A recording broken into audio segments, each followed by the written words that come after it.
بسم اللہ الرحمن الرحیم. سب سے پہلے ایک ہاٹ ٹاپک ہے جس کی طرف ڈاکٹر صاحب نے اشارہ بھی کر دیا تھا کہ دین ضرور غالب ہونا چاہیے, اس کو قائم کرنا چاہیے. اس حوالے سے جامعہ حفصہ کی جو طالبات کا طرز عمل ہے, ڈاکٹر صاحب آپ اس کے متعلق کیا فرماتے ہیں؟ یہ جو کام ہوا ہے اس سے ایک بات کی نشاندہی ہو رہی ہے, وہ یہ ہے کہ جو لوگ جو شیعہ میں ہیں اور دین کو قائم کرنا چاہتے ہیں وہ اب انتخابی عمل سے بھی نا امید ہو چکے ہیں اور محض دعوت و تبلیغ سے بھی نا امید ہو چکے ہیں. ان کے سامنے راستہ تو صحیح آ گیا ہے کہ پبلک ایک جو ہوگی تحریک اور مزاحمتی تحریک, احتجاجی تحریک, مطالباتی تحریک, اس کے بغیر یہ کام نہیں ہوگا. لیکن غلطی جو کر رہے ہیں وہ یہ ہے کہ یہ لال مسجد کوئی ملک نہیں ہے, یہ تو ایک جگہ چھوٹی سی ہے, یہاں پہ یہ کام کرنا جو ہے یہ تو بہت بڑی غلطی ہے. یہ ایک ملک ہے جس میں ہم رہ رہے ہیں, اس ملک کا ایک نظام ہے اور اس نظام کے تحت یہاں فوج ہے. اس فوج جو ہے اس نظام کو نافذ کرنے والی بھی ہے, پولیس ہے, پیراملٹری فورسز ہے, ایئر فورس ہے, سب کچھ ہے.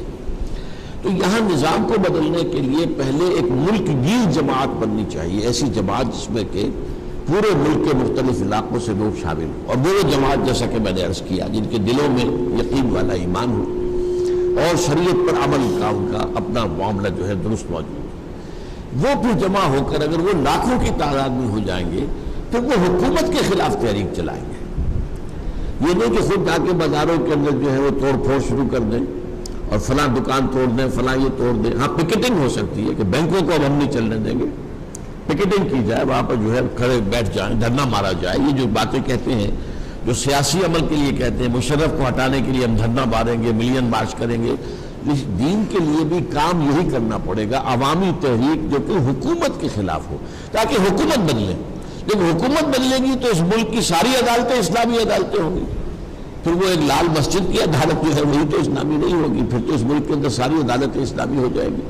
لیکن اس سے پہلے اگر یہ کام کیا گیا تو ظاہر بات ہے کہ اس کا تو کوئی نتیجہ نہیں نکلے گا. آج جو بیان آیا ہے جو ضیاء الحق صاحب کے صاحبزادے ہیں اور وزیر ہے, آج کل ان کا کہ آپ ہمیں ایکشن لینا پڑے گا اور یہ کوئی لچک دکھا نہیں رہے اور یہ بڑا خوفناک مسئلہ ہو جائے گا. بی بی سی نے کہا کہ یہ جو ہے گولڈن ٹیمپل آف امرتسر والا معاملہ نہ ہو جائے, یا آپ کے شاہجہاں جو بہت سے حضرات کو امریکہ میں بھی ایک ایسا ہی ہوا تھا, ایک چھوٹی سی جگہ پر ایک ایسا مدرسہ یا تربیت گاہ تھی ڈیوڈ کوریش کی, اور وہاں پر جو ہے پھر وہ ایکشن ہوا اور بہت سے لوگ اس بچے وغیرہ بھی مارے گئے.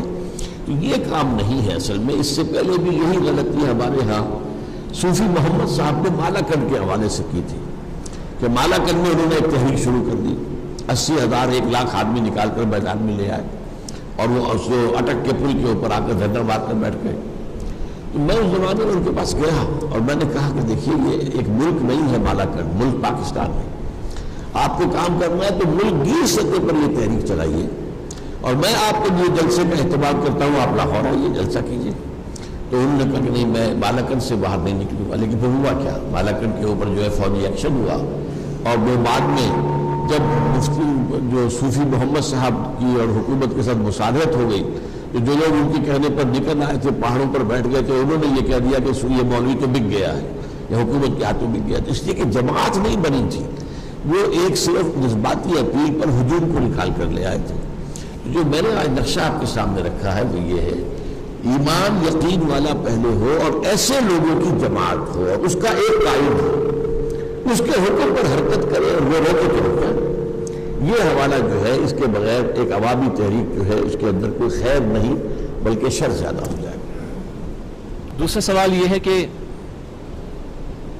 ڈاکٹر صاحب آپ نے ذکر کیا گزشتہ ایک صدی قبل یا گزشتہ صدی کے چند مجددین کے حوالے سے یا ان لوگوں کے حوالے سے کہ جنہوں نے دین کو غالب کرنے کے حوالے سے ذکر کیا, کیا ماضی قریب میں کوئی ایسی کوششیں ہوئیں؟ کسی کا آپ نے ذکر نہیں کیا. اور پھر سوال یہ ہے کہ طالبان کی حکومت کو اس حوالے سے آپ کس انداز سے دیکھتے ہیں؟ یہ جو میں نے ان کا ذکر کیا یہ ماضی قریب ہی ہے نا. ابھی 20ویں صدی ختم ہوئی کتنے دن ہوئے ہیں, جمعہ 8 دن 7 برس ابھی ہوئے ہیں, اور یہ 20ویں صدی کے نصف آخر میں یہ تحریکیں شروع ہوئی ہیں جس میں کہ مسجوبی پارٹی تھی, جماعت اسلامی, اور پھر اخوان المسلمون, ایران میں فدائین تھے, اور عباد الرحمن تھے لبنان کے اندر وغیرہ وغیرہ، اور ان سب کے پیش نظر یہی تھا کہ یہاں پہ دین کو نظام کی حیثیت سے قائم کریں۔ لیکن ایک تو میں نے کہا کہ غلطی انہوں نے یہ کی کہ یہ در حقیقت ایمان یقین والا ایمان پیدا کیے بغیر جو ہے یہ کام نہیں ہو سکتا، اور دوسرے یہ کہ انہوں نے طریقے وہ اختیار کر لیے کہ جو حضور کی سیرت سے نہیں تھے، لیکن اس کے باوجود ان تحریکوں نے بہت سی اویئرنیس پیدا کر دی ہے، اور بہت سے لوگوں کے اندر اب یہ بات موجود ہے کہ اسلام جو ہے وہ دین ہے، وہ صرف مذہب نہیں ہے۔ اسی لیے ویسٹ گھبرا رہا ہے۔ اب دیکھیے کیا انہیں تشویش ہو گئی ہے، انہیں معلوم ہے کہ مسلمانوں کے اندر یہ آگ بجھی ہوئی جان آگ دبی ہوئی سمجھ ان کے اندر چنگاری ہے۔ جیسے اقبال نے ابلیس کی مجلس شورا میں ابلیس سے کہلوایا ہے، جب اس کے مشیروں نے کہا یہ جمہوریت کا دور آ گیا، ہماری ابلیسیت تو ختم ہو جائے گی، یہ اشتراکیت آ گئی، ہماری ابلیسیت تو ختم، اس نے کہا نہ اس سے ابلیسیت ختم ہوگی نہ اس سے ہوگی، ہاں ہے خطر کوئی اگر مجھ کو تو اس امت سے ہے، اس کی خاکستر میں ہے اب تک شرار آرزو۔ اس کے اندر جو ہے جیسے کہ ایک انگارہ ہوتا ہے، اس کے اوپر جب راکھ آ جائے تو نظر نہیں آتا کہ یہ انگارہ ہے، آپ غلطی سے اٹھا لیں گے تو معلوم ہوگا وہ تو اس کے اندر تو دہکتا ہوا انگارہ تھا۔ تو اسی طریقے سے اس امت میں سوئی ہوئی اوپر جو ہے وہ خاموشی نظر آ رہی ہے لیکن اندر جذبہ ہے، اس اعتبار سے وہ ڈر رہے ہیں۔ چنانچہ جب USSR کا خاتمہ ہوا ہے تو اس کے بعد پھر اثر نو جب انہوں نے جو یہ ٹریٹی ہے جس کو کہ انہوں نے دوبارہ جو ہے وہ اٹلانٹک جو ہے نیٹو کو اثر نو آرگنائز اور ایکسٹینڈ کرنے کا جب پروگرام بنایا تو لوگوں نے پوچھا کس لیے، کیونکہ اب ہمیں اسلامک فنڈامنٹلزم سے خطرہ ہے، اس لیے کہ پہلے انہیں جو اشتراکیت سے جو مقابلہ تھا وہ بھی نظام کا تھا، مذہب کا تو نہیں تھا۔ مذہب کے جو تھے سارے کے سارے ایسٹرن یورپ کے لوگ اور رشیا وغیرہ کے لوگ کون تھے؟ عیسائی تھے، ایسٹرن آرتھوڈاکس تھے تو عیسائی، ادھر ویسٹ یورپ اور امریکہ کون تھے؟ عیسائی تھے۔ تو جھگڑا مذہب کا تو نہیں تھا، نظام کا تھا۔ یہ سرمایہ دارانہ نظام، بینکنگ کی بنیاد پر چلنے والا سرمایہ دارانہ نظام، اور وہ اس کے برعکس جو ہے وہ ایک نظام لے آئے تھے کمیونزم کا، جس سے اس وقت انہیں بڑا شدید اندیشہ تھا۔ ایک زمانے میں ویسٹ کانپ رہا تھا کہ کمیونزم اس تیزی سے آگے بڑھ رہا ہے کہ اس کا جو ہے مقابلہ آسان نہیں، اسی لیے نیٹو بنا، سیٹو بنا، سینٹو بنا، میڈو بنا، نہ معلوم کتنی آرگنائزیشن ٹو کنٹین USSR یہ بنائی گئی تھی۔ اور چونکہ خلا میں بھی پہلا روسی چلا گیا تھا تو ان کے اوپر تو کب کب یہ تاریخ ہو گئی تھی کہ روس تو بہت آگے نکل گیا ہم سے، لیکن بہرحال اس کے بعد جو صورتحال ہے وہ بدلی ہے اور وہ ختم ہو گیا، وہ نظام غیر فطری نظام تھا، اس کا خاتمہ ہو گیا۔ اب وہ سمجھتے ہیں کہ ہمارا جو ہے مقابلہ وہ اب ہے اسلام کے نظام سے، اور اگرچہ اسلام کا نظام بالفعل اس وقت دنیا میں کہیں موجود نہیں ہے، لیکن ایک امنگ موجود ہے اس امت کے اندر کہ اس نظام کو قائم کرے، اس کو ہم نے کرم کرنا ہے، ختم کرنا ہے۔ طالبان کے حوالے سے میں آپ سے عرض کر دوں کہ وہ بھی اس منہج انقلاب نبوی سے سامنے نہیں آئے تھے۔ وہ کیا تھا کہ پہلے جو ہے افغانستان میں روسی آ گئے تو سارے افغان کھڑے ہو گئے ان کے خلاف اپنی آزادی کے تحفظ کے لیے۔ اسے کہا گیا جہاد فی سبیل اللہ۔ میں نے اس وقت یہ کہا تھا یہ جہاد فی سبیل اللہ نہیں ہے، جہاد فی سبیل الحریت ہے، اپنی آزادی کے تحفظ کے لیے جہاد، اور یہ جہاد جائز ہے اور اس میں جو جان دے گا وہ بھی شہید ہوگا، لیکن جہاد فی سبیل اللہ بالکل اور ہوتا ہے۔ اس کا پروسیس وہ ہے جو میں نے بیان کیا، پہلے ایمان یقین والا پیدا کیا، پھر جماعت پیدا کی جائے، اس کے کادرز ہوں، اس کی قیادت ہو، اس سے بیعت ہو، اور ان کا تزکیہ ہو، ان کی تربیت ہو۔ تو اس حوالے سے لیکن یہ جب چلا گیا، روسی چلے گئے تو وہ آپس میں لڑ پڑے، اس سے ثابت ہو گیا یہ جہاد فی سبیل اللہ نہیں تھا۔ جہاد فی سبیل اللہ تو فساد کے اندر تبدیل نہیں ہو سکتا تھا۔ لہذا اس کے بعد یہ ہے کہ جب پورے ملک سے امن و امان رخصت ہو گیا تو یہ ملا عمر کھڑے ہو گئے، انہوں نے ہمت کی تو سب لوگوں نے ان کی تائید کر دی۔ اس میں نہ انہیں جماعت بنانے کا موقع ملا، نہ ان کی کوئی تربیت اور تزکیے کی کوئی نوبت آئی، نہ ان کے کوئی کادرز معین تھے۔ انہیں تو یوں سمجھیے کہ ان کی جھولی کے اندر حکومت آ پڑی، اور ان کو خود سپورٹ امریکہ نے کیا، بے نظیر کی حکومت نے سپورٹ کیا، ہمارے ہاں سے فوج نے سپورٹ کیا انہیں۔ لیکن یہ کہ ظاہر بات ہے کہ اس کے بعد جب انہوں نے دیکھا، ان کا خیال تھا یہ مولوی ملاٹے ہیں، یہ تو ٹریڈیشنلسٹ ہیں، فنڈامنٹلسٹ تو نہیں ہے، جبکہ وہ جو تھا حکمت یار فنڈامنٹلسٹ تھا، اسی طریقے سے احمد شاہ مسعود فنڈامنٹلسٹ تھا، ربانی فنڈامنٹلسٹ تھے۔ یہ لوگ تو وہ تھے جو جدید تعلیم یافتہ تھے اور اسلام کا ایک نظام سمجھتے تھے۔ یہ مولوی ملاٹے انہوں نے سمجھا ان کا تو تصور وہ ہے نہیں، تو جیسے یہ سعودی عرب ہماری جیب میں پڑا ہوا یہ بھی پڑے رہیں گے، لیکن وہاں معاملہ کچھ اور ہو گیا، انہوں نے اسلامی سزائیں نافذ کر دی اور پورے ملک میں امن ہو گیا. اب انہیں خوف ہوا کہ یہ نظام اگر کہیں چل گیا تو ہمارا نظام تو رہ جائے گا اور پوری دنیا اس کو قبول کر لے گی. تب انہوں نے پھر اس کو ختم کیا. یہ صورتحال ہے. چونکہ وہ ابھی منہج انقلاب نبوی سے ہو کر نہیں آئے تھے, لہذا پھر وہ اس کو رجسٹ نہیں کر پائے. کورسز میں شرکت کے علاوہ اپنی ذمہ داریوں کی ادائیگی کے لیے ہمیں کیا کرنا چاہیے؟ کورسز میں شرکت کریں, لوگوں کو دعوت دیں. میں نے آپ کو بتایا تھا نا کہ میں نے 1950 میں مولانا مودودی کی تقریر جو ہے کتابی شکل میں چھپی ہوئی تھی, شہادت حق, اب تو موجود ہے, آپ بھی لیں پڑھیں اسے. میں نے اس میں جو سبق سیکھے کہ ہر مسلمان کے فرائض کے کیا لیول ہے. پہلے خود مسلمان بنے, عملی, نام کا نہیں, بالفعل اللہ اس کے دین کا نافذ کرنے والا, اس کو اپنی ذات پر اپنے گھر میں, پھر اسی کی دعوت دے لوگوں کو, اور پھر اس کو قائم کرنے کی جد و جہد کرے, اور اس کے لیے جماعت لازم ہے. یہ پروسیس جو ہے اس کو آپ نے اختیار کرنا ہے. پڑھنا لکھنا ہدف نہ بن جائے, یہ نہ ہو کہ اینڈ آل جو ہے یہی بن جائے, یہی ہدف ہو, یہی مقصد ہو. نہیں, اس نہیں, یہ تو مقصد کا ذریعہ ہے. ہم نے کہا کہ پہلے ایمان یقین والا چاہیے, اس کے لیے قرآن کو اپنی آنکھوں سے اس کی اپنی زبان میں پڑھنا ضروری ہے تاکہ اس سے ایمان پیدا ہو, اندھیرے جو ہے اندر کے چھٹ جائیں اور نور اندر پیدا ہو جائے. وہ نور اندر کا جو ہے پھر باہر ظاہر ہو جائے گا عمل کے اندر, اور وہی پھر اجتماعی شکل میں آئے گا تو نظام آ جائے گا. اگلا سوال تبلیغی جماعت کے حوالے سے کہ کیا آپ کی جماعت نے تبلیغی جماعت کے ساتھ مل کر کوشش کی ہے کہ دین کو غالب کرنے کی جد و جہد کی جائے, کیونکہ یہ ایک بہت بڑی جماعت ہے؟ دیکھیے, ہماری جماعت نے تو کوشش نہیں کی ہے, میں نے کوشش کی ہے. میں سن 57 میں 1957 کے اپریل میں جماعت اسلامی سے علیحدہ ہوا. پھر میں نے 2 برس تک تبلیغی جماعت کے ساتھ کچھ وقت گزارا. چلہ تو میں نے نہیں لگایا, سے روزے بہت سے لگائے, اور مسلسل شب جمعہ جو ہے ان کے ساتھ بسر کی. راتوں کو جو مسجد کے اندر ٹھہرتے ہیں تو میں ان کے ساتھ ٹھہرتا تھا. تو میں نے پھر ان کے اکابر سے بات کی, اور میری کوشش یہ تھی کہ ان کے سامنے وہ اگلی بات بھی آ جائے کہ ہمیں دین کو قائم بھی کرنا ہے, صرف مذہب کی تبلیغ نہیں بلکہ دین کو اقامت دین. لیکن میں بے انتہا مایوس ہوا کہ وہ حضرات اس میں کسی درجے میں بھی آگے آنے کو تیار نہیں. اس سے مایوس ہو کر پھر میں نے اپنا راستہ علیحدہ نکالا. ورنہ میں سوچ رہا تھا, اور میں ان کی بہت سی باتوں سے بہت متاثر ہوا تھا. ان کی سادگی ہے, ان کے اندر تقویٰ ہے, تدین ہے, ان کے عبادات سے شغف ہے, بہت متاثر ہوا تھا میں. اس زمانے میں ایک بڑا اجتماع ہوا تھا سن 58 کے اواخر میں, جو ان کا بڑا اجتماع اس وقت ہوتا تھا. وہ کوئٹے میں ہوا تھا 15,000 آدمی, اب تو 15 لاکھ آدمی ہو جاتا ہے. اس وقت وہ بڑا اجتماع تھا 15,000. وہ میں نے اٹینڈ کیا جا کر بنگمری سے, اس بنگمری کہلاتا تھا جو اب سائیوال ہے. تو میں وہاں کے مناظر سے بھی متاثر ہوا, وہاں پہ ان کے اکابر سے گفتگو ہوئی. لیکن جب میں نے محسوس کیا کہ یہ اس رخ پر آنے کو تیار نہیں ہے تو پھر میں نے اس کو پھر کوشش نہیں کی. اگلا سوال ہے کہ پاکستان میں اسلامی نظام کو کیسے نافذ کیا جائے؟ وہ تو میں نے تو آپ کے سامنے بیان کیا ہے. اب اس پر عمل کرنے کی ضرورت ہے. یعنی آخری قدم وہ ہوگا کہ ایک عوامی تحریک جو ریلا جو ہے بہا کر لے جائے اس وقت کی حکومت کو. آج کی حکومت تو نہیں, آج تو میدان میں نہیں ہے, ہماری طاقت ہی نہیں ہے اتنی.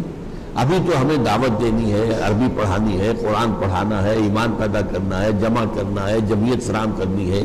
اگر اللہ کو منظور ہوا, اگر زیادہ لوگ ہمارے ساتھ آتے ہی نہیں تو اگلا قدم ہم اٹھا ہی نہیں سکتے. حضرت نوح علیہ السلام نے 950 برس دعوت دی, لوگ نہیں آئے تو اگلا قدم کیسے اٹھاتے؟ تو کیا وہ جہاد اکیلے شروع کر دیتے, قتال شروع کر دیتے, کیا کرتے؟ عوامی تحریک کیسے شروع کر دیتے؟ عوامی ساتھ نہیں تو تحریک کیسے شروع ہو جائے؟ یہ بات جیسا کہ میں نے آپ کو بتایا, یہ حضرت موسیٰ کا معاملہ قریب آ گیا تھا, لیکن وہاں پر قوم نے عین وقت پر کوڑا جواب دے دیا. تو شدید بددلی اور مایوسی اور بیزاری طاری ہوئی ہے. اور حضرت موسیٰ نے اللہ سے دعا کیا, ففرق بیننا و بین القوم الفاسقین, اے اللہ یہ پوری قوم جو ہے یہ کوڑا جواب دے بیٹھی ہے, اور مجھے تو اپنی اور اپنی جان کے, اپنے بھائی کی جان کے سوا کسی کا اختیار ہے نہیں, تو اب ہمارے اور ان کے درمیان تفریق کر دے, اور میں ان کے ساتھ نہیں رہنا چاہتا. لیکن باہر اس کے بعد وہ پروسیس رک گیا. ورنہ اس وقت وہ اگر وہ جنگ کرتے, جیسے کہ غزوہ بدر میں صحابہ کرام نے جانے دینے کے لیے وہ آ گئے, حالانکہ نہتے تھے, اور ادھر سے 1000 کا لشکر جو ہے کیل کانٹے سے لیس ہو کر آیا تھا. اگر وہ ہمت اور جرأت کرتے تو ان کی تعداد بھی بہت تھی, اسی وقت ایک اسلامی ریاست قائم ہو جاتی, لیکن نہیں ہو سکتی. 50-40 برس کی اللہ نے پھر صدا دے دی, یتیہون فی الارض 40 سنہ, اگر تم بزدلی نہ دکھاتے تو ابھی تمہیں ہم فلسطین دے دیتے اور یہاں حکومت تمہاری قائم ہو جاتی. اب تم اسی صحرا میں بھٹکتے پھرو گے 40 برس تک. صحرا تھی یہ سوال ہے کہ ڈاکٹر صاحب متشابہ رزق کے استعمال کے ساتھ غلبہ دین کے لیے جد و جہد کرنے والی جماعت میں شامل رہ سکتے ہیں؟ متشابہ نہیں، مشتبہ کے تو یہ ہے کہ ظاہر بات ہے کہ اس کے ساتھ بھی اگر ایک بات کسی بات پر عمل نہیں کر پا رہا ہے لیکن دوسرے کو دعوت دیتا ہے تو شریعت میں اس سے روکا نہیں گیا ہے، کیونکہ جب تم دعوت دو گے تو تمہارا اپنا دل ملامت کرے گا کہ تم کس منہ سے دعوت دے رہے ہو، تمہارا اپنا معاملہ تو یہ ہے، اپنے دامن کو دیکھو، تو اس سے اپنی اصلاح کی طرف توجہ جو ہے وہ منعطف ہو جائے گی۔ لہذا ہو سکتا ہے اب ایک اندھا آدمی ہے، آپ کو ایک کہانی سنی ہوگی کہ وہ رات کو جا رہا تھا لالٹین ہاتھ میں لے کر، تو کسی نے کہا تم اندھے ہو، تمہیں اس لالٹین سے کیا فائدہ؟ انہوں نے کہا میں تمہارے لیے لالٹین لے کے چل رہا ہوں کہ مجھ سے آگے ٹکرا نہ جاؤ، تو میں اس لیے یہ ہے۔ تو یہ ہے کہ اس معاملے میں انسان جو بھی امر بالمعروف اور نہی عن المنکر کا کام ہے وہ ہر حال میں کرے، لیکن اس جماعت کے اندر شمولیت اور اس کا جو مراحل ہے اس کے لیے ضروری ہے کہ آپ کا رزق بالکل پاک ہونا چاہیے۔ ڈاکٹر صاحب یہ خواتین میں سے سوال ہے کہ جدا ہو جدی سیاست سے تو رہ جاتی ہے چنگیزی، اگر سیاست کو دین سے الگ کر دیں گے، تنظیم اسلامی کی طرف اشارہ ہے، تو ہمیں بھی طاقت کیسے میسر آئے گی کہ ہم نفاذ کر سکیں اسلام کا؟ بہت ہی عمدہ سوال ہے اور بہت عملی سوال ہے، مجھے تو اس پر ایمان ہے، جدا ہو دین سیاست سے۔ میں سمجھتا ہوں کہ سیاست ہمارے دین میں دین سے جدا نہیں ہے بلکہ دین کے تابع ہے، اور جب تک کہ حکومت پر قبضہ نہیں ہوگا اسلام کو آپ نافذ نہیں کر سکتے۔ قبضہ کیسے ہو یہ ہے سوال، کیا ان الیکشن کے ذریعے سے ہو سکتا ہے؟ اب یہاں آپ کی آبادی ون مین ون ووٹ، ایک بہت بڑا عالم دین شیخ الحدیث ہے، اس کا بھی ایک ہی ووٹ ہے، اور ایک جاہل ہے کچھ اور جیسا کا بھی ہے، وہ فاسق بھی ہے فاجر بھی، اس کا بھی ایک ووٹ ہے، اور پھر یہ کہ ہمارے ہاں 70% ووٹر جو ہیں وہ جاگیرداروں اور زمینداروں کے انگوٹھے تلے بیٹھے ہوئے ہیں۔ تو یہاں پر الیکشن کے ذریعے سے یہ کام نہیں ہو سکتا، اور الیکشن سے کبھی انقلاب آیا ہی نہیں ہے۔ اور سیاست اصل میں آپ سمجھ لیجئے، سیاست صرف انتخابات کا نام نہیں ہے۔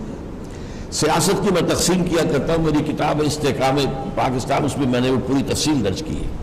سیاست کو 2 حصوں میں تقسیم کر دیجئے، نظری سیاست، عملی سیاست۔ اب آپ کے جو صحافی ہوتے ہیں وہ سب سے بڑے سیاسی ہوتے ہیں، وہ سیاسی نظریات پھیلاتے ہیں، خاص نقطہ نظر پیدا کرتے ہیں، لوگوں کے اندر جو ہے وہ کسی ایک کے لیے ایک زمین ہموار کرتے ہیں۔ آج امریکہ پر جو چھوٹی سی اقلیت جو ہے یہودیوں کی جو قابض ہے وہ صحافت اور میڈیا کے ذریعے سے قابض ہے، جدھر وہ میڈیا ان کا جو ہے عوام کو لے جاتا ہے ادھر چلے جاتے ہیں۔ تو وہ بھی صحافی جو ہے انہیں سیاستدان کوئی نہیں کہتا، لیکن وہ سیاسی تو ہے۔ ایک عملی سیاست جو ہے پھر اس کے بھی 2 حصے ہیں، ایک ہے انتخابی سیاست۔ انتخابی سیاست میں نظام بدلنا پیش نظر نہیں ہوتا، ہاتھ بدلنا پیش نظر، تم ہٹو ہم چلائیں گے، نظام وہی، تم ہٹ جاؤ ہم چلائیں گے۔ تو اس میں کچھ نہ کچھ جو ہے وہ منشور میں تھوڑا بہت فرق بھی ہوتا ہے۔ اب ڈیموکریٹس ہیں امریکہ کے اندر اور ریپبلکنز ہیں، کیا امریکہ کے نظام کے بارے میں ان کے اندر کوئی اختلاف ہے؟ نظام تو سب مانتے ہیں کہ تو وہ اب نظام میں اور آپ مانتے ہیں، اب آپ کہتے ہیں ہم بہتر چلائیں گے، آپ کہتے ہیں ہم بہتر چلائیں گے، اچھا بھائی ووٹ سے فیصلہ کر لو۔ لیکن نظام بدلنے کے لیے ہوتی ہے انقلابی سیاست۔ وہ اگر وہاں کمیونسٹ ہو اور وہ وہاں کا نظام بدلنا چاہے، وہ الیکشن میں کبھی نہیں جائیں گے، الیکشن سے حاصل کچھ نہیں ہوگا۔ اس کے لیے جو سیاست ہے انقلابی سیاست، ہم اس میں ہیں۔ میں سمجھتا ہوں کہ باشعور مسلمان غیر سیاسی ہو ہی نہیں سکتا، ناممکن۔ اس لیے جب ہمارا دین نظام مکمل ہے تو سیاست اس کا حصہ ہے، سیاست اس کے تابع ہے۔ لیکن سیاست میں نظری سیاست، عملی سیاست، عملی سیاست میں انتخابی سیاست اور انقلابی سیاست۔ اب انقلابی سیاست عرب جو ہوئی ایران کے اندر، تو کیا آیت اللہ خمینی جو ہے وہ انتخابات کے ذریعے سے وہاں حکومت میں آ سکتے تھے؟ سوچیے، میں نے تو ایک مثال دے دی تھی، وہ تو بہت دور کی تھی، حضور کے بارے میں تو ایسی بات کہتے ہوئے بھی ہمیں رکنا چاہیے، لیکن یہ تو ہمارے سامنے کی بات ہے۔ کیا الیکشن کے ذریعے آیت اللہ خمینی کی یہ حکومت قائم ہو سکتی تھی؟ یہ تو ہوئی ہے جانے دے کر، ہزاروں لوگوں نے جانے دی تب قائم۔ جی اگلا سوال یہ کہ سود کی گرج سے متعلق آپ نے فرمایا حدیث کے حوالے سے بات صحیح ہے، اس سے بچنا تو اب ہمارے اختیار میں نہیں، تو اس حوالے سے ہم گناہ کے کس درجے میں آئیں گے؟ وہ گناہ تو ہے، لیکن اس کا کفارہ کیا ہوگا؟ ہم اگر گندم میں نے کھائی اور میرے اندر سود کا غبار چلا گیا، اب اس کا کفارہ کیا ہوگا جو مجھے توانائی حاصل ہو گندم کھانے سے اسے میں صرف کروں اللہ کے دین کو قائم کرنے کی جد و جہد کے لیے، تو یہ کفارہ ہو جائے گا۔ اقامت دین کی جد و جہد جو ہے وہ اس سود کا کفارہ ہو جائے گا جو سود ہمارے اختیار کے بغیر، جیسے ہوا کے اندر ڈسٹ سسپینشن ہو جائے تو سانس تو لینے پر مجبور ہے آپ، تو سانس لیں گے تو ڈسٹ جائے گی لنگس کے اندر، اگر کہیں دھواں ہو تب بھی آپ کو سانس تو لینا ہے، دھواں اندر جائے گا۔ یہی دونوں الفاظ حضور نے استعمال، غبار اور دخان، دھواں یا غبار ضرور جائے گا، تو اس کا جو ہے صفائی اندر کریں۔ اگر کنویں کے اندر کتا جو ہے مر گیا ہے تو اسے نکالتے ہیں کہ نہیں، اور اس کے ڈول نکال، تو اپنے اندر کو صاف کرنے کے لیے وہ جد و جہد جو آپ کریں گے، قوت لگائیں گے، جان و مال کھپائیں گے انقلاب لانے کے لیے، وہ اس کا کفارہ ہو جائے گا۔ جی اگلا سوال یہ کہ بےحد احترام سے عرض ہے کہ وہ بیرومیٹر کیا ہوگا تعداد کے حوالے سے تاکہ تحریک دوسرے مرحلے میں شامل ہو سکے؟ یہ سوال بھی بہت عملی ہے، میری گفتگو سے متعلق ہے۔ اصل میں یہ اس وقت کے قیادت کا معاملہ ہوگا، آج ہم کچھ نہیں کہہ سکتے، لیکن یہ ضرور ہے کہ پاکستان 16 کروڑ انسانوں کا ملک ہے، تو یہاں پہ 2-4 ہزار سے تو بات نہیں بنے گی، تعداد لاکھوں کے اندر ہوگی تب بات بنے گی۔ اب ظاہر بات ہے کہ عرب میں تو اس وقت جو ہے حضور کے زمانے میں کل آبادی جو ہے وہ شاید 50 لاکھ ہوگی میکسیمم، پورے ملک عرب میں۔ مکے میں کتنے تھے؟ چند ہزار، مدینے میں کتنے تھے؟ چند ہزار۔ تو وہاں کا معاملہ تو یہ تھا کہ وہاں سے 1000 آئے، ادھر سے 300 آ گئے، تو 1 اور 3 تو ہو گئے۔ لیکن یہاں کیا ہوگا؟ آپ کی لاکھوں کی تو فوج کھڑی ہوئی ہے، پولیس کھڑی ہوئی ہے، سب کچھ ہے، تو لاکھوں کی تعداد تو اس میں سے ہوگی، لیکن اس کا فیصلہ اس وقت نہیں، وہ جو بھی اس تحریک کی قیادت اس وقت ہوگی وہ کرے گی۔ اور اس میں ظاہر بات ہے غلطی کا امکان ہے، اس کا بھی امکان ہے کہ موقع آ گیا ہو اور آپ کھو دیں، اور یہ مس نکل گئی، اب وہ وقت دوبارہ نہیں آئے گا۔ اور اس کا بھی امکان ہے قبل از وقت قدم پر اٹھا بیٹھے، اس میں بھی ناکامی ہو جائے گی۔ لیکن اگر آپ کا خلوص اور اخلاص ہے تو اللہ کے ہاں آپ کا اجر محفوظ رہے گا، اور اگر اللہ تعالیٰ اس وقت ہدایت دے اور جو اس وقت کی قیادت ہوگی وہ بر وقت اور صحیح فیصلہ کرے تو اللہ تعالیٰ کامیابی دے گا۔ اور سب غلبہ دین کے حوالے سے خواتین کی ذمہ داری کیا ہوگی؟ خواتین کی ذمہ داریاں بھی وہ سب ہیں جو مردوں کی ہیں، صرف یہ ہے کہ تھوڑا سا دائرے کا فرق ہے۔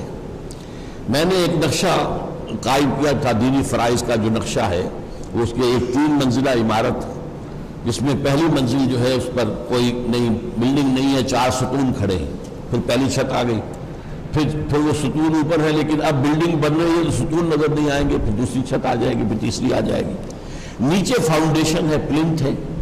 تو اس کے حوالے سے نوٹ کیجئے کہ فاؤنڈیشن ہے ایمان۔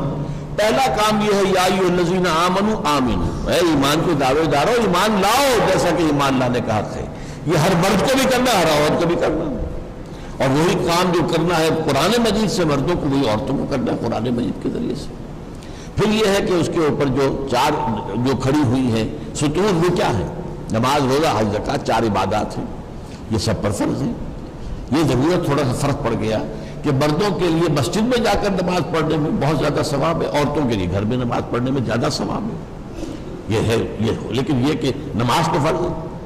اسی طریقے سے حج، عورت اگر محرم نہیں ہے تو پھر وہ حج نہیں کرے گی بلکہ بدل کر آئے گی، مرد کے اوپر ہر حال میں کرنا ہے۔ اس حوالے سے تھوڑا فرق واقع ہوتا ہے، لیکن وہ 4 عبادتیں تو فرض ہے، روزہ بھی فرض ہے، زکوٰۃ فرض ہے۔ پھر یہ کہ دین کی دعوت دینا، یہ مسلم عورت پر بھی ہے اور مرد پر بھی ہے، لیکن عورت عورتوں کو دعوت دے گی یا اپنے محرم مردوں کو، اپنے بھائیوں کو، اپنے عزیزوں کو، اپنے جو بھی محرم مرد ہیں اپنے بیٹوں کو تیار کریں، جیسے صحابیات ہیں، حضرت خنسا ہیں، ان کے کئی بیٹے جو ہیں اللہ کی راہ میں شہید ہوئے اور وہ ہر شہادت پر اللہ کا شکر ادا کرتی ہوئی، تو اپنے بچوں کو اس کام کے لیے تیار کریں، اپنے شوہروں کو اس جد و جہد میں لگائیں، وہ دعوت، اور عورتوں میں دعوت و تبلیغ بھی کریں۔ آخری چیز جو ہے اقامت الدین، اس میں جو آخری مرحلہ ہے میدان میں آ کر، وہ عورتوں پر فرض نہیں ہے، وہ ظاہر بات ہے کہ وہ اس کے لیے انڈائریکٹلی اپنے مردوں کو اس کام کے لیے نکال کر اور ان کو سپورٹ کر کے اور ان کو اپنی جو ذمہ داریاں ہیں ان پر سے کم کر کے، تاکہ وہ لوگ جو ہیں دل جمعی کے ساتھ کام کر سکیں، یہ ان کا انڈائریکٹ حصہ ہو جائے گا۔ اس لیے حضور کے پاس جب خواتین آئیں اور انہوں نے یہ کہا کہ حضور یہ مرد تو ہم سے بازی لے گئے بہت، وہ جہاد کرتے ہیں، وہ قتال کرتے ہیں، وہ اللہ کی راہ میں جانے دیتے ہیں، ان کے تو اونچے مراتب ہیں، ہم ان کے بچے گودوں میں اٹھائے پھرتی ہیں، تو ہمارے حضور نے فرمایا نہیں، تم اگر اپنے شوہر کی غیر موجودگی میں اپنی نفس کی بھی حفاظت کرتی ہو اور اپنے شوہر کے مال کی بھی حفاظت کرتی ہو اور اس کی اولاد کی تربیت، وہی ثواب تمہیں ملے گا یا تمہارے شوہر کو جنگ میں جانے سے مل رہا ہے، وہ ثواب ملے گا۔ تو یہ ہے صرف دائرہ کار کے اندر بعض جگہ پر اس میں فرق ہے، باقی فرائض و دینی وہی ہے مرد اور عورت کا۔ اگلا سوال ڈاکٹر صاحب یہ کہ اللہ کے رسول صلی اللہ علیہ وسلم کو تقریباً 20 سال لگے غلبہ دین کی جد و جہد مکمل کرنے میں سرزمین عرب کی حد تک، آپ کا خیال کیا ہے کہ ہمیں کتنا عرصہ لگے گا؟ کیا اس حوالے سے کوئی ٹائم فریم یا ٹائم ٹارگٹ ہونا چاہیے ہمارے ذہن میں؟ کوئی ٹائم فریم جو ہے ٹارگٹ ہم فکس نہیں کر سکتے، ہمیں نہیں پتا ہمیں کتنی ریسپانس ملے گی عوام سے، کیا پتا۔ اگر اللہ تعالیٰ لوگوں کے دل پھیر دے، جیسا کہ حدیث میں آتا ہے کہ بعض اوقات اللہ تعالیٰ اپنے فرشتوں سے کہتا ہے کہ میں اپنے فلاں بندے سے خوش ہوں، تم بھی اعلان کر دو، اور اللہ کے جو بھی بندے ہوتے ہیں پھر اس کی طرف رجوع کرتے ہیں۔ اگر اللہ جو ہے ہماری طرف لوگوں کا رجوع کر دیتا ہے تو ہو سکتا ہے جلدی ہی وہ وقت آ جائے، لیکن اگر ایسا نہیں تو دیر بھی لگ سکتی ہے۔ لیکن ہمیں جلد بازی میں کوئی کام نہیں کرنا ہے، اور ہم نے جیسا کہ میں نے آپ کو بتایا، میں کہا کرتا ہوں کہ بڑا براڈ اسپیکٹرم ہے۔ ایک حد پر کھڑے ہیں حضرت نوح، 950 برس دعوت دی اور کسی نے مانی نہیں، اب کیا کرتے ہیں؟ ایک آخری دوسرے کنارے پر حضور کھڑے ہیں، 20 برس میں انقلاب برپا کر دیا۔ اب ظاہر بات ہے ہم کہیں درمیانی میں آئیں گے نہ حضرت نوح کا معاملہ ہو سکتا نہ حضور کا دوبارہ ہو سکتا ہے، ہوگا ضرور لیکن اس میں وقت بہت لگے گا، اس میں وقت کا فیکٹر جو ہے وہ کمپنسیٹ کرے گا شخصیت کو۔ حضور کی شخصیت جو ہے وہ ہمارے درمیان اب موجود نہیں ہے، تو وقت جو ہے اس میں زیادہ لگے گا، کوئی حرج نہیں۔ ہمارا مقصد چونکہ ہے اصل اللہ کو راضی کرنا اور آخرت کی جو ہے وہ فلاح، تو وہ چاہے دنیا میں ہم کامیاب ہو کر انقلاب برپا کر سکیں یا نہ کر سکیں، اگر ہم اپنے فرض کی ادائیگی میں لگے رہے تو ہم اللہ کے یہاں سرخرو ہوں گے۔ فاول مطلوب، ہمارا مطلوب تو وہ ہے۔ ڈاکٹر صاحب تجزیہ ہے کہ آپ کی تقریر کا لب لباب یہ نکلتا ہے کہ جماعت اپنے ابتدائی دور میں مذہب پر عمل پیرا ہو اور جب قوت جمع ہو جائے تو دین پر۔ اس دوران اگر پانی سر پر سے گزر جائے گا تو کیا ہوگا؟ بدر میں 313 نفوس نہیں تھے کیا؟ ہاں لیکن میں نے بتایا نا کہ بدر میں تو مقابلے میں بھی تو 1,000 تھا نا، ایسا تو نہیں تھا کہ مقابلے میں 1,00,000 ہو۔ اس حوالے سے آپ مثال لے لیجیے، لیکن اصل میں جو بات آپ نے پہلے کہی ہے کہ پہلے مذہب پر عمل پر، میں نے بات نہیں کہی ہے۔ جو مذہب کا تصور کرتے ہیں وہ معاملات کی بات نہیں کرتے، وہ یہ نہیں کہتے کاروبار کے اندر سے حرام کام چھوڑو، نمازیں پڑھو، داڑھی رکھو، یہ کرو وہ کرو، سنتیں اختیار کرو، لیکن یہ کہ سودی کاروبار چھوڑو، یہ بات جو ہے وہ تو میں نے جو آپ سے کہا وہ تو یہ ہے کہ وہ شرعی پردہ نافذ کرو اور سودی معاملہ چھوڑو، یہ ساری چیزیں شریعت پر عمل پورے پر محض وہ جو ہے مذہب والا حصہ، عبادات اور عقائد والا نہیں۔ سوال یہ کہ جب تک کہ جماعت منظم ہو جائے، غالباً ہماری تنظیم کے حوالے سے بات ہے، جب تک کہ جماعت منظم ہو جائے جماعت اسلامی کو ووٹ نہیں دے سکتے کہ جو اس میدان کے مرد ہیں؟ جماعت اسلامی کو ہم نے ووٹ دیے ہیں، لیکن ایک زمانے میں جب IGI بنی تھی اس وقت ووٹ نہیں دیے تھے، اس کا صدر تھے غلام مصطفیٰ جتوئی۔ اب ظاہر بات ہے حضرت مولانا غلام مصطفیٰ جتوئی جو ہیں وہ تو کوئی اسلامی آدمی نہیں ہے، تو اس کی صدر ہم نے، لیکن اس کے بعد جماعت نے علیحدہ اپنے ٹکٹ پر الیکشن لڑا، ہم نے کہا جو بھی ہے ہم ووٹ دیں گے، لیکن اس سے نتیجہ نہیں نکلے گا۔ یہ ہمیں امید ہے کہ جماعت کے لوگ جو ہیں ان کی اپنی زندگیاں بہتر ہوتی ہیں، اگرچہ بعد میں کچھ آج کل جو ثابت ہو رہا ہے وہ یہ کہ وہاں بھی کچھ جو ہے گندی مچھلیاں اور کوئی غلط کام جو ہے وہ وہاں بھی ہوئے ہیں، اور سیاست میں آ کر ان پر بھی کوئی رنگ جو ہے دوسرا چڑھ گیا ہے، لیکن میں اس ذکر میں نہیں جانا چاہتا تفصیل سے، لیکن بہرحال ہم سمجھتے ہیں کہ وہ لوگ بہرحال دین کے اوپر عمل پیرا ہیں، ہم ووٹ دیتے ہیں۔ اب سب اگلا سوال یہ کہ طالبان کی حکومت کو کامیابی نہیں مل سکی، وہ برقرار نہیں رہ سکی، کیا ان کو کسی مادی یا ٹیکنالوجیکل سپورٹ کی ضرورت تھی؟ یقیناً تھی، اور اگر وقت مل گیا ہوتا انہیں تو یقیناً وہ چیزیں فراہم ہو جاتی ہیں، پورا نظام بھی وہ قائم، ابھی تو نظام بھی نہیں تھا نا ان کے ہاں، وہ تو صرف چند شریف سزائیں نافذ کی تھی، اور اس پر یہ ہوا کہ امن جو ہے 100% امن قائم ہو گیا۔ اس سے اندیشہ ہو گیا ان کے جو غلط نظام والے لوگ ہیں کہ یہ اگر معاملہ، اور یہ بات میں آپ کو بتا دوں کہ اگرچہ ہمارے ہاں کے اس وقت کے جو ماڈرنسٹ دانشور ہیں ان میں ایک اہم آدمی ہے ڈاکٹر جاوید اقبال، علامہ اقبال کے فرزند، انہوں نے یہ کہا تھا، یہ گئے تھے افغانستان دورہ کیا، کچھ عرصے وہاں رہے طالبان کے زمانے میں، پھر آ کر انہوں نے دارالعلوم حقانیہ اور کوڑا خٹک میں تقریر کی، اور کہا جو حالات میں وہاں دیکھ کر آ رہا ہوں اگر چند اور مسلمان ممالک میں وہ حالات پیدا ہو جائیں تو پوری دنیا اسلام لے آئے گی. یہ جاوید اقبال کا قول ہے. تو دنیا نے دشمن ہمارا جو ہے وہ تو دیکھ رہا ہے کہ کیا ہو رہا ہے, تو نب دی ول انڈی بٹ اس کو ختم کرو فوراً, ورنہ اگر یہ پودا پروان چڑھ گیا تو یہ ایک پورا نظام بھی لا سکتے ہیں. کیا آپ نے اس دعوت کے سلسلے میں کبھی قوم کے حکمرانوں کو بھی دعوت دی ہے, اور اگر ہاں تو اس کا رد عمل کیا رہا؟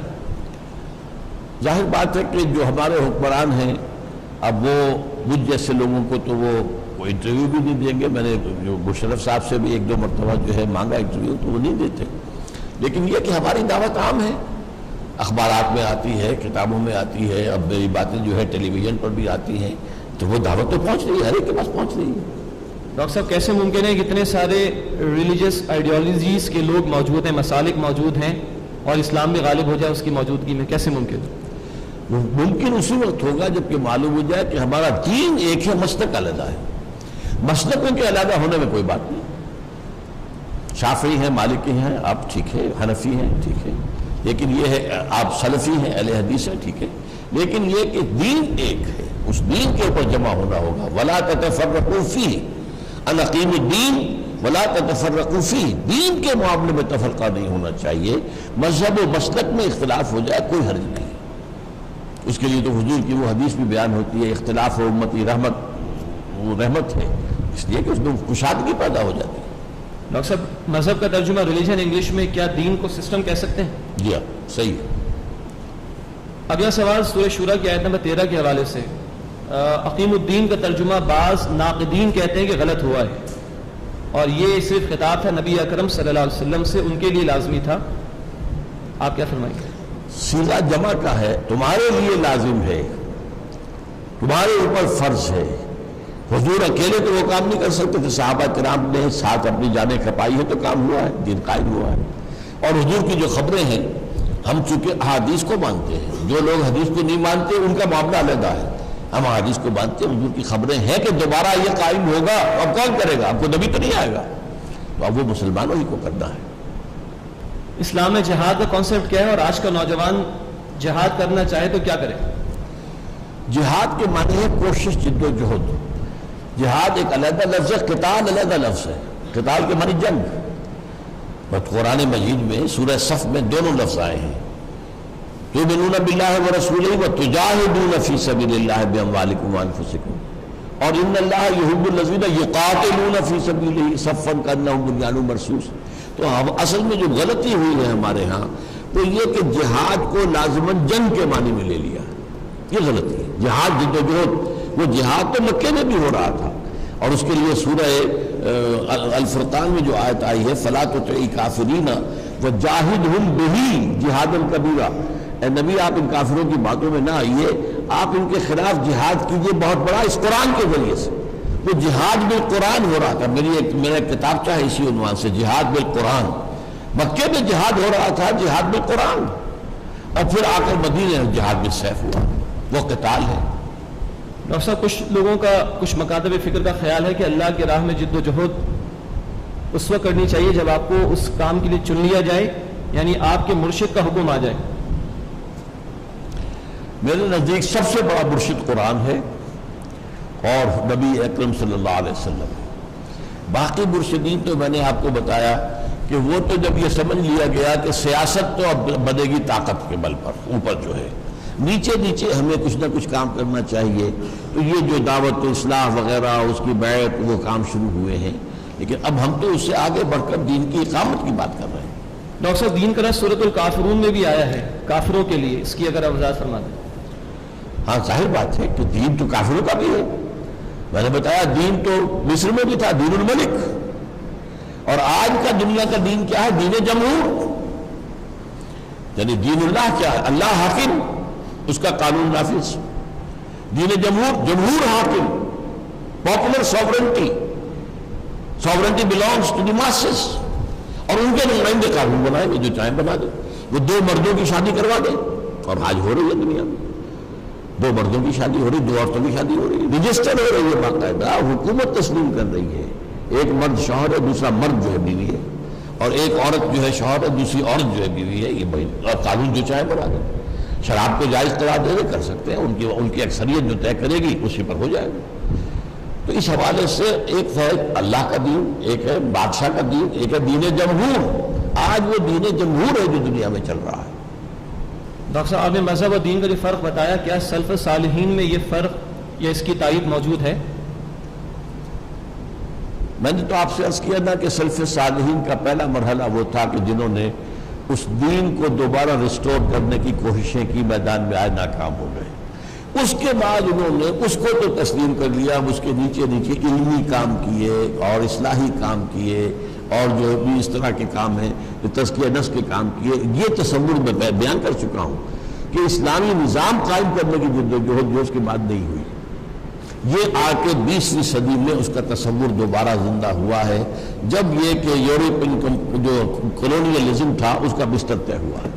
ڈاکٹر صاحب، ہمارے پورے نظام کے کئی شعبے ہیں، معاشرت، معیشت، سیاست وغیرہ، جس کے لیے اسلام نے کچھ تعلیمات عطا فرمائی ہیں۔ جب ہم کسی سے بات کرتے تو کہتے ہیں کہ آپ ان تمام گوشوں کے حوالے سے ایک ایک بات کا جواب دیجیے، تو اس حوالے سے ہم کیا کریں؟ سوال کریں گے تو ہم انشاءاللہ جواب دیں گے۔ ویسے یہ ہے کہ ہم نے، میری ایک کتاب ہے خلافت کی حقیقت اور عصر حاضر میں اس کا نظام، سیاسی نظام کیا ہوگا، معاشی نظام کیا ہوگا، معاشرتی ہے موجود، پڑھیں۔ جزاکم اللہ خیر۔ سبحانک اللہم وبحمدک نشہد ان لا الہ الا انت نستغفرک ونتوب الیک۔ السلام علیکم ورحمۃ اللہ وبرکاتہ۔